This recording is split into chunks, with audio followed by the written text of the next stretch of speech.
हासी जिला बन चुका है और उसके बाद टोहाना का भी जिला बनने का हक है, ये बात पहले उठी थी, मगर हासी पहले जिला बन गया। इसके अलावा टोहाना की ऐतिहासिक पृष्ठभूमि क्या है, इसको लेकर अभी हम यहाँ बैठकर बातचीत कर रहे थे और फिर उसके बाद लगा कि टोहाना का एक परिदृश्य है जो आप सबको पता होना चाहिए, और इसके ऊपर परिदृश्य दिखाने के साथ साथ मैं चाहूँगा एक बार हमारे साथी हैरान है वो दिखा दे टोहाना किस हिसाब से डेवलप हो रहा है। टोहाना में 7 मंजिला हॉस्पिटल बन रहा है, यहाँ बड़े बड़े टावर हैं, बड़ी बड़ी बिल्डिंगें हैं, भाखड़ा नहर है, यहाँ लघु सचिवालय है।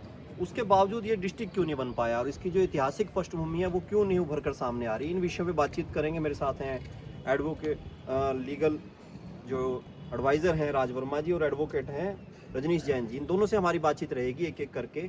तो सबसे पहले तो मैं चाहूँगा कि दोनों एक बार थोड़ा थोड़ा इस विषय में बताएं कि टोहाना के जिला बनने के बारे में क्या सोचते हैं।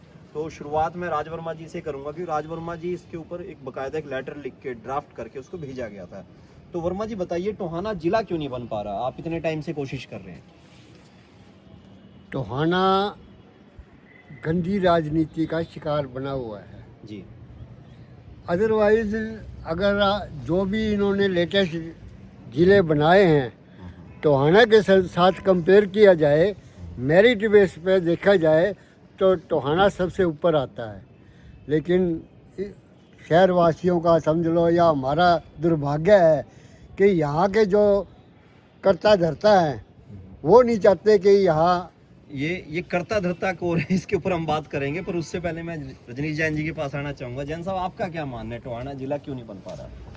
मेरे को ऐसा लगता है नवल सिंह, इसकी काबिलियत नहीं है क्या इसकी? नहीं ऐसा बिल्कुल भी नहीं है। जो सराउंडिंग में हमारे एरिया है, मैं तो ये मानता हूँ कि सराउंडिंग के 100 किलोमीटर के एरिया में टोहाना जैसा सुंदर शहर कोई नहीं है। लेकिन ये बात भी मैं मानता हूँ कि टोहाना को सुंदर बनाने में यहाँ के किसी लीडरों का या प्रशासनिक कर्मचारियों का हाथ नहीं है। शहर को सुंदर बनाया शहर के लोगों ने। और अगर शहर आज टोहाना शहर अगर जिला नहीं बन पा रहा तो मैं तो ये मानता हूँ कि जो यहाँ के राजनीतिक जो अपने आप को आका जो अपने आप को समझते हैं, ये उनकी इच्छा की कमी है।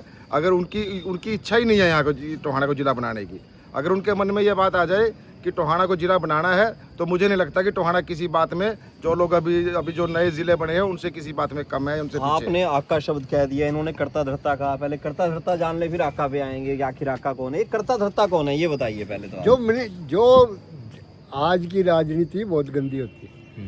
पहले तो लीडर आते थे भी पब्लिक की सेवा करनी है, उनका एक मोटिव होता। आज ये राजनीति बन गई प्रोफेशन। हर एक कोई काम होना होता है ना डेवलपमेंट का, और सबसे पहले वो ये देखते हैं हमारा कहाँ इंटरेस्ट वाच होगा।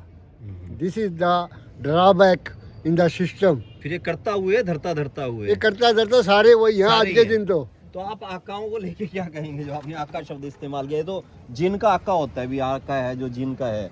आका से मेरा मतलब नवल सिंह इस बात से है भी जिसको यूँ लगता है कि बस कि मैं ही हूँ जो कुछ कर सकता हूँ मैं, कि मेरी वजह से जनता है, जनता की वजह से मैं नहीं हूँ।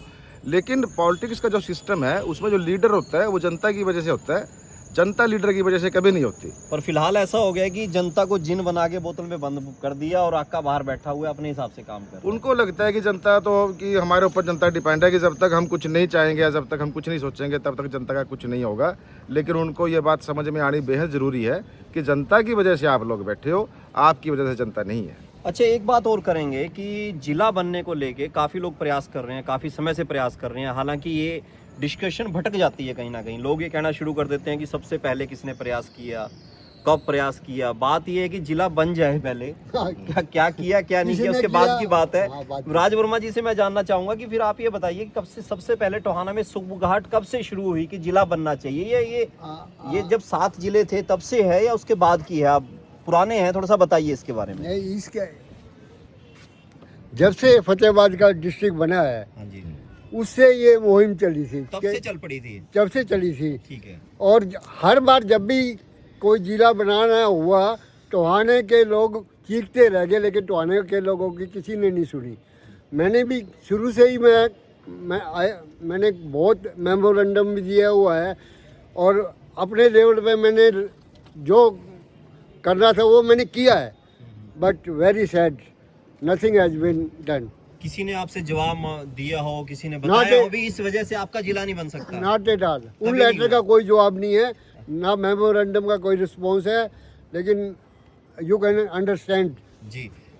आप जैन साहब, आपसे मैं जानना चाहूँगा रजनीश जी, आप लोगों के बीच में बैठते ज़्यादा हो, वकालत भी करते हो, मगर बैठने में सामाजिक व्यक्ति के रूप में मैं आपका एक आदर्श मानता हूँ भी लोगों से डिस्कशन। तो डिस्कशन में क्या निकल के आता है भी टोहाना लायक नहीं है क्या जिला बनने के, या फिर लोग ही एफर्ट नहीं कर रहे उस लेवल पे, लोग कहते कुछ हो रहे हैं गोष्ठियों में, राजनेताओं के सामने अपनी बात नहीं रख पाते? ऐसा बिल्कुल भी नहीं है। लोग यहाँ के बहुत अच्छे लोग हैं, बहुत समझदार हैं, पर वो चीज़ को डिस्कशन में समझने रख वाले पाते हैं हैं। राजनेताओं के सामने? बिल्कुल, कई बार ये मांग उठी है। मेरे जो याद है, जब फतेहाबाद को मेरे ख्याल से शायद 97 या 98 में मेरे ख्याल से जिला बनाया गया था, और उस वक्त वहाँ बाई इलेक्शन था, और बाई इलेक्शन की वजह से उसको जिला बनाना पड़ा सरकार को। पर अब की बार तो जिले की फाइल ही नहीं गई टोहाना की, ऐसा कहा जा तो रहा ये है। तो राजनीतिक लोगों की कमी मानता हूँ जी मैं, तो जनता में कमी नहीं है, जनता यहाँ की बहुत अच्छी है, और राजनीतिक लोग अगर उस बात पे नहीं आ रहे तो कहीं ना कहीं उनकी कोई मानसिक ताकत में कमी है, या पॉलिटिकली वो लोग कमज़ोर हैं, या लोग उनकी इच्छा शक्ति नहीं है टोहाना को जिला बनाने की। उनको शायद ये लगता होगा कि अगर टोहाना जिला बन जाता है तो शायद कोई उनकी ताकत कुछ कमज़ोर ना हो जाए। तो वर्मा जी, लोग ये भी डिस्कशन कर रहे हैं कि टोहाना अगर जिला बन गया तो इसका लाभ जो है अधिकारियों को मिलेगा, उनकी तनख्वाहें बढ़ेंगी, इसका लाभ जो है पॉलिटिकल लोगों को मिलेगा, आम जन को इसका लाभ नहीं मिलेगा। आप क्या कहते हैं इसके बारे में? अगर टोहाना जिला बनता है, ये कहना गलत है कि आम लोगों को इसका लाभ नहीं मिलेगा, गलत है। I am not agree with this thing. सभी को इसका बेनिफिट मिलेगा। जिला बनने का मतलब ये है, जिन लोगों के, आम आदमियों के, जो जहाँ रह रहे हैं उनकी प्रॉपर्टी के बूस्ट होगी, स्टैंडर्ड ऑफ लिविंग बढ़ेगा, और जिसके लिए जिले के लिए किसी भी काम के लिए उनको आउट ऑफ सिटी जाना पड़ता है, वो यहाँ अवेलेबल है। वो बेनिफिट किसको जाएगा? आम आदमी को जाएगा, बाहर के थोड़ा जाएगा। तो आप बताइए जैन साहब, आपका इसके बारे में क्या कहना है? देखिए नवल सिंह, मैं ये कहता हूँ कि अगर जिला बनने से ये तो बात साबित है कि अगर टोहाना जिला बनता है तो उसका सबसे ज़्यादा फायदा आम जनता को होगा। इसीलिए ये जिला नहीं बन रहा, क्योंकि इसका फायदा होना ही आम जनता को है। अगर फतेहाबाद की तरह टोहाने को जिला बनाया जाए और लीडरों को ये लगने लग जाए, या बड़े कर्मचारियों को या बड़े अफसरों को ये लगने लग जाए कि इसका फायदा हमारे को पहुँचने वाला है, तो जिला कभी का बन जाता है ये। तो इसी वजह से नहीं बन पा रहा ये, जब तक राजनीतिक लोगों को ये लगता है कि हमारा इसमें कोई फायदा नहीं, इसीलिए जिला रुका हुआ है। इसीलिए जिला। जब तक उनको ये फीलिंग नहीं आती कि उनका भी कुछ फायदा है, वो जिला नहीं बनेगा टोहाना। तो जैन साहब, मैं एक दूसरे सवाल की तरफ बढ़ूंगा कि टोहाना को हिस्टोरिकल रूप से काफ़ी पुराना कहा जाता है, और जब 1947 की बात करते हैं, डिवीज़न की बात करते हैं, या उससे पहले की भी बात करते हैं कि तैमूर लंग भी इसी रास्ते से होके आया, यहाँ पे सरस्वती नदी, यानी कई तरह के जिक्र आते हैं अलग अलग तरह के। और यहाँ पे जिक्र आता है यहाँ की बावड़ी का, की ऐतिहासिक जगह है। ये मैं इसलिए जोड़ रहा हूँ क्योंकि किसी भी शहर जगह के जिला बनने के अंदर ये भी चीज़ें इंपॉर्टेंट होती हैं कि वो हिस्टोरिकल कितना पुराना है। तो यहाँ की हिस्ट्री के बारे में आपको कितना ज्ञान है, क्या बताएंगे, कितना पुराना है, और यहाँ की क्या क्या ऐसी इमारतें हैं जिनका संरक्षण हो सकता है? वर्मा जी, आप बताएं। जैन साहब, क्योंकि इसके बारे में मेरे को इतनी अच्छा, knowledge आपको नहीं जानकारी? है। हाँ, वर्मा जैन साहब बता देंगे। नवल सिंह, ऐसा है, जहाँ तक बावड़ी की बात है ना, थोड़ी सी मेरे को भी लिटिल नॉलेज है, क्योंकि ये तो मुझे ध्यान है कि हम 86-87 में जब गवर्नमेंट हाई स्कूल में पढ़ते थे ना, तो बावड़ी वहाँ से दिखती थी, वहाँ से नज़दीक थी काफ़ी बावड़ी। अच्छा, डायरेक्ट दिखाई देती तो वहाँ से नज़दीक थी, काफ़ी एरिया खाली था उस वक्त में। अब तो एरिया काफ़ी डेवलप हो गया है वो। तो जो पोजीशन में आज बावड़ी है, तब भी इसी पोजीशन में थी बावड़ी वहाँ पे। और ये बात लगभग मैं मानता हूँ 40 साल की बात हो गई है ये। और 40 साल में भी कोई इस बावड़ी की तरफ किसी शासन प्रशासन ने ज़्यादा ध्यान नहीं दिया। अगर कोई इसकी डेवलपमेंट उस वक्त सोची होती तो आज ये एक बहुत सुंदर और खूबसूरत जगह बन गई होती है।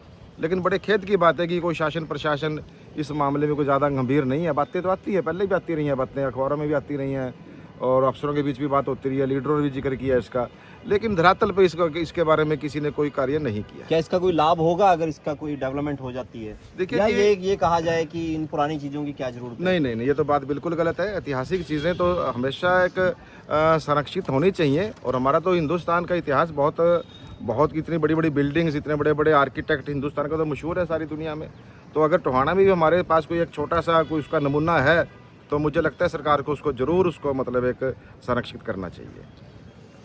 राज वर्मा जी हैं मेरे साथ, एडवोकेट रजनीश जैन जी हैं। इन्होंने टोहाना का जिला क्यों बने और इसका लाभ आम जन को कैसे मिलेगा, इसके ऊपर अपनी बात कही, और इसके साथ बेबाकी से बात कही कि जिला बनने का सबसे ज़्यादा लाभ आम लोगों को ही मिलेगा। अगर लीडरों को मिलना होता, प्रशासनिक अधिकारियों को मिलना होता, तो शायद कब का ही जिला बन चुका होता। और हिस्टोरिकल ये बात कही कि जो हिस्ट्री है उसका जिंदा रहना ज़रूरी है। अगर वो कहीं दफन हो रही है तो हमें चाहिए हम उसे सामने लेके आएँ, क्योंकि ये चीज़ें आगे हमें गर्व करने पर हमें एक इशारा करती हैं, हमें एक नक्शा प्रदान करती हैं, एक रास्ता देती हैं। तो वर्मा जी आपका बहुत बहुत शुक्रिया। जी। जैन साहब आपका बहुत आपका बहुत शुक्रिया। बहुत शुक्रिया कि हमें आपके माध्यम से अपनी बात आगे पहुंचाने का मौका मिल जाता है। धन्यवाद। I am personally thankful to. और अगर आप भी टोहाना जिला बने या फिर टोहाना की बावड़ी के ऊपर अगर कोई बात करना चाहते हैं तो आप हमसे जरूर संपर्क करें। आपके पास कोई नए तथ्य हैं टोहाना की हिस्ट्री को लेकर तो वो भी जरूर बताएं।